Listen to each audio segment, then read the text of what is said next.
Heyo and welcome back to Borderlands 4. Today I have the best XP farms in the game for you, whether you're in single player, multiplayer, whether you finish the main campaign or not, ultimate Vault Hunter mode, whatever character you're on, whatever stage of the game you're at, I have got you with one of these options, starting with my personal favorite, which is via bounties. There are two kinds of bounties. Regular bounties you can start doing from the second you find a notice board in the game at like level 5. You go out, you find the enemy, you end their bloodline, bam, here is some XP. The second one is Vile Bounties, which you unlock after beating the game and reaching at least Ultimate Vault Hunter mode level 1. You can do it all the way up to level 5 or whatever it ends up being. You'll see what Ultimate Vault Hunter mode level you're at the bottom middle of the screen once you've unlocked it. Then return to any notice board at any safe house across the map and the Vile Bounties will start appearing. They're the same missions essentially, just all the enemies are those annoying purple crystal covered things. So break the crystals, then go back to ending bloodlines. For Harlow, I just use the nuke ball action skill to one-tap all the crystals, but if you're anybody else, you can just use a rocket launcher or just shoot them. It'll just be a little bit slower. But the reward is worth it because completing it gives you a reward chest, which has a chance of it being a legendary item with a pretty decent drop rate as well. Like 1 in 4 of them-ish were giving me good legendaries, which helps me, keep up my damage as I'm leveling up. Usually the boards will have 3 activities, any combination of a bounty, an acquire, or a patrol mission. You can do the acquire or patrol missions if you want, they're just slower. Assuming most people will be trying to speed level their character from 30 to 50, a regular bounty gives you 15 to 18,000 XP from level 30 to 50, which is already really good, but the Vile bounties start at 18,000 and go up to 21,000 as you're hitting level 50. I did mine with Harlow on solo via this method, and it took me about 5 to 6 hours from 30 to 50. You could definitely go faster than I wasn't being very efficient, but yeah, it's definitely a longer grind than the older games comparatively. Like I said earlier, any board works, but I definitely recommend going to Carcadia Burn and unlocking both the makeshift chalet and low-rise safe houses. There's about 5 to 7 different kinds of bounty targets in each location. Some can spawn really close, like 200 meters away, and some are 1500 meters away with difficult, really annoying terrain. So getting the right one for you is definitely worth the time, like testing them out. From the 8 to 10 safe houses I've tested, these two definitely have the closest spawns with the easiest pathing, and by having both of them, the rare time that the really far, like 1500 meter away one spawns, you can just travel to the other safe house location and it gets you pretty close, like another 200-300 meters away from it, saving you a bunch of time and pain trying to use Echo 4 to get around. The chalet is definitely going to be your main location, so spawn in, collect any regular and vile bounties, go out, get them, you get the XP, unlocking your rewards as you go because they drop at the level that you earned them in, so saving them is a waste.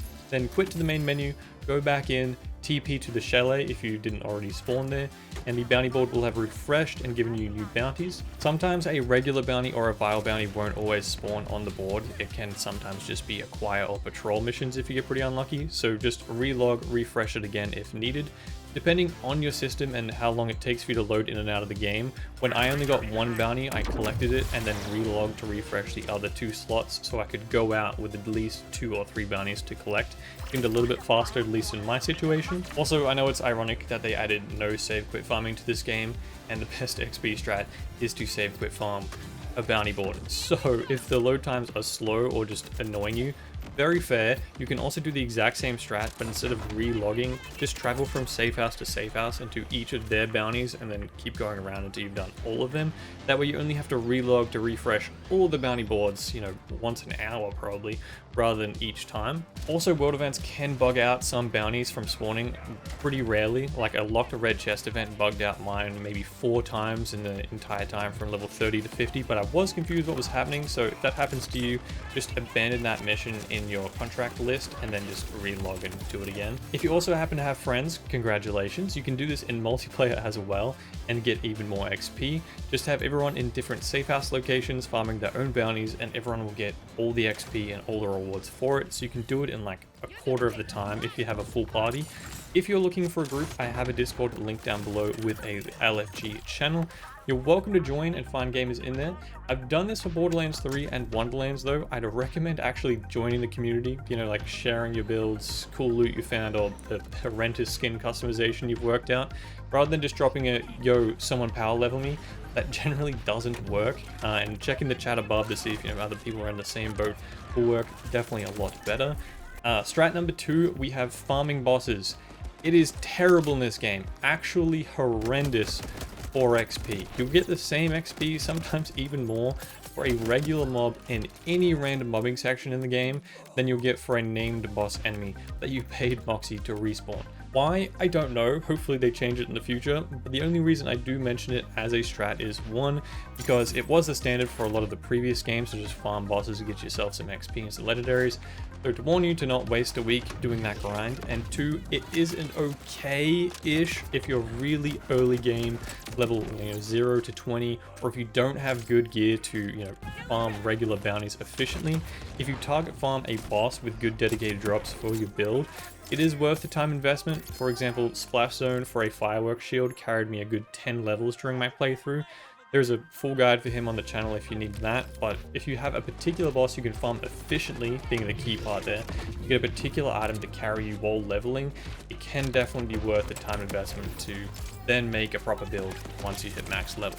Number 3 is drill sites, a new world event which you can do in Borderlands 4 all across the map. They're like slaughters from the old games, but shorter, smaller versions of them, starting with the mobbing section and then finishes with a named boss that also has its own dedicated loot pools. I recommend trying to farm one that you actually want the drops from so you can keep your build strong as you're going with the loot that you get. But the one in Idolator's Noose does have the most dense mobbing section, at least that I've seen. More mobs, more XP. They also rush you, which is either a good thing for efficiency or it makes it really difficult if your build isn't great. It also has 3 bosses at the end. If you're running it solo, it'll generally be slower than bounties, depending on your build. The bosses drop between 1 and 4,000 XP, and each random mob can drop between 300 and 1.5 thousand XP. So considerably less than bounties, but there's no travel time. Like, you don't have to go to each bounty location. Just walk out of the arena, pay for Moxie's on-call machine, and run it again.